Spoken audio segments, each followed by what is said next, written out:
The beauty of the internet is that all these years later, you can learn something you thought was quite innocuous in a scene means something more. Like in Jurassic Park, the tying together of the seatbelts, or, well, just roll the opening. And welcome back to the heart of the stories we tell. I'm Rob, the host, and this is another look deep into what makes a story, a theory on storytelling by a storyteller who believes that every story has merit. And tonight's episode is Foreshadowing, and its evil little counterpart, Red Herrings. Alright, so we talk about a lot of story elements, and I already did this whole thing on deconstruction. Part of that deconstruction is the fact that things follow patterns, and those patterns are important because we use them to foreshadow. Now, there are certain things called genre conventions too, and I went over them in my genre video. But in general, what both of those things have to do with foreshadowing is when you know certain patterns, you expect things to follow them. And the way those patterns are created is by showing you a little bit of something and then letting you figure out more of it is coming. Sometimes it slips under the radar, and sometimes it's a Chekhov's gun that you're just waiting for someone to fire, but that's a little more complicated of a foreshadowing.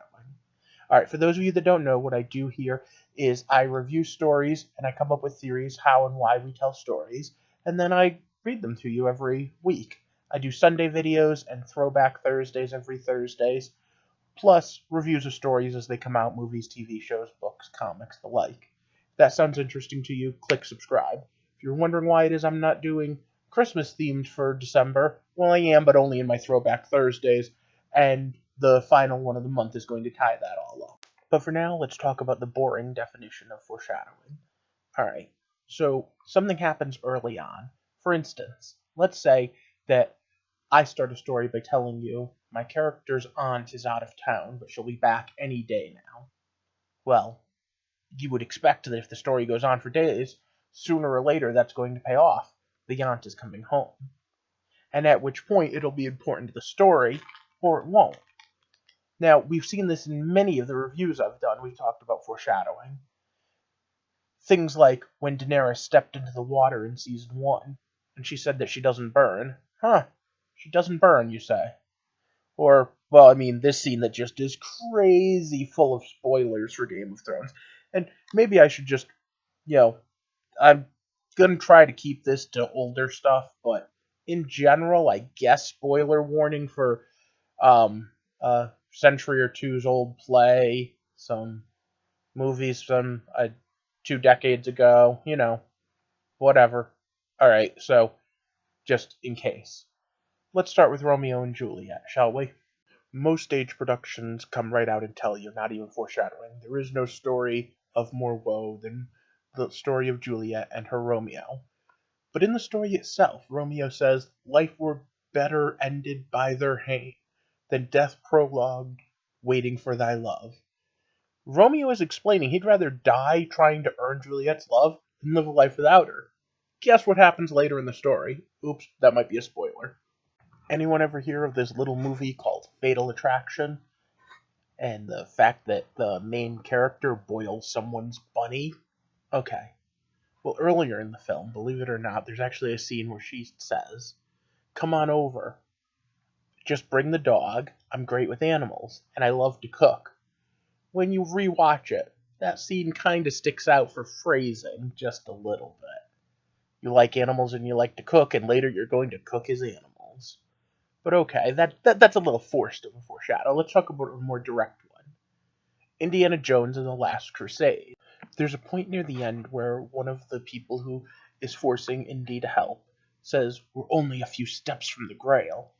And Indy goes, that's normally where the ground falls out beneath your feet. Which, of course, he meant as a metaphor. Except for literally, in the next scene, the ground is falling from beneath their feet. Now, I could go on and on. From scenes in movies such as Jaws, where there's a whole conversation about just how explosive and pressurized those tanks are, and someone even says, yeah, fat lot of good that's gonna do you. The shark's probably gonna eat it. Well, by the end of the movie, of course, we know exactly what happens. And again, seriously, this is a movie that's as old as I am. But why do they do this? Well, because they want to set up. They want to show you, make you think for a second, yeah, this is plausible. And it becomes more plausible because they warned you ahead of time, even if you're not realizing it. Subconsciously in the back of your head, and all of these have been pretty darn blatant, to be honest. When you want to get really insidious, you don't talk about a movie or a TV show, although I could do all day. No, you talk about a novel. You talk about Of Mice and Men. Early in the story, Lenny kills Candy's dog. Okay. Doesn't seem that outlandish. But here's the thing. Constantly, we are given dog-like information about Lenny. In fact, multiple times, George, Lenny's best friend, describes Lenny in a way you would describe a dog. Why do they do that? Because they want you to subconsciously be connecting George to the faithful dog, and that faithful dog that's going to have to be put down. Personal note of Mice and Men is on my will not reread list because I do not need that type of waterworks at the end of my story. Okay, so what about its ugly brother, red herrings? Let's take a look at some of those. A red herring is basically when you foreshadow something that's not going to happen. Now, this doesn't have to be a real fake out. It can be just, hey, isn't that always the way this story goes? Let me give you a quick example just made up out of nowhere. Let's say you were watching a spy thriller movie, and in the middle of the movie, they cut away from the main spy that's doing stuff, and they cut to some wealthy industrialist. And over throughout the story, they keep cutting back to this industrialist who's trying to make money. You would just assume, you would infer that that was the villain most likely. Why? Because so many times it is. It's just inferred in your head. It's just a connection you make. And sometimes we throw out these false conclusions purposely to mess with you, and sometimes it's accidental. Sometimes people don't even mean to do it when they write these characters. There was a great joke in A Pup Named Scooby-Doo where every episode Fred had to sit there and say, I bet the bad guy is the bully down the street. Red herring. And of course it was never red, except for that one time it was red herring. Now, some shows like that play it for laughs. Other shows get me annoyed, like Lost, who, oh, what were the polar bears for? Seriously, those numbers never paid off. I could, complain for an hour about this show. And about mysteries that don't pay off. But you know what I think was one of the greatest things? The final season opened with someone fishing on the island, and they caught a red herring. Now, just to make sure you understand this, they taped this in Hawaii, and there are no red herrings in Hawaii. So they had to have this flown in from England just to tape this scene. For all the clues that went nowhere, for all the mysteries we never got answers to, I appreciate the show, because the showrunners had a bit of a sense of humor, and had a main character with all the answers eating a red herring. What about the Da Vinci Code? This is one a lot of people don't think about. Dan Brown is many things, but one of them is a master plotter. He introduces a bishop whose name I'm not going to try to pronounce, even though I've read it 100 times, because he acts suspicious. He does all of these things, and we know there's a conspiracy within the church. So of course it must be the bishop in charge. Alas, that was just a red herring. But okay, let's tie this back to the deconstructions from last week. One of the benefits of a deconstruction is you can play with the genre and sit there and take something that people expect and throw it on its ear. And that's a great way to throw a red herring. Like I said last week, I walked into Scream thinking I was so smart, but they totally pulled it off. They made me question everything. And they did it with just a handful of scenes that most people probably didn't even pick up on. We're going to start with the fact that the chief of police gets a feet-first introduction that shows he wears the same kind of shoes as the killer, and then barely appears for the rest of the film. Later on, the guy who works at the school has the same shoes. So does the principal. And played very clearly, Sydney's boyfriend Billy is set up to be the obvious killer. Of course, you know that's gotta be a red herring, because the obvious choice is never it. But that's part of the trickery, isn't it? Because, boom, the person you thought was the red herring wasn't. That's a double red herring inside a red herring. Over in the TV shows I review, both Flash and Arrow in Season 1 introduced characters who were friends, who had the same last name as villains from the comic book. In the case of the Flash, it's because he's an ancestor of the bad guy.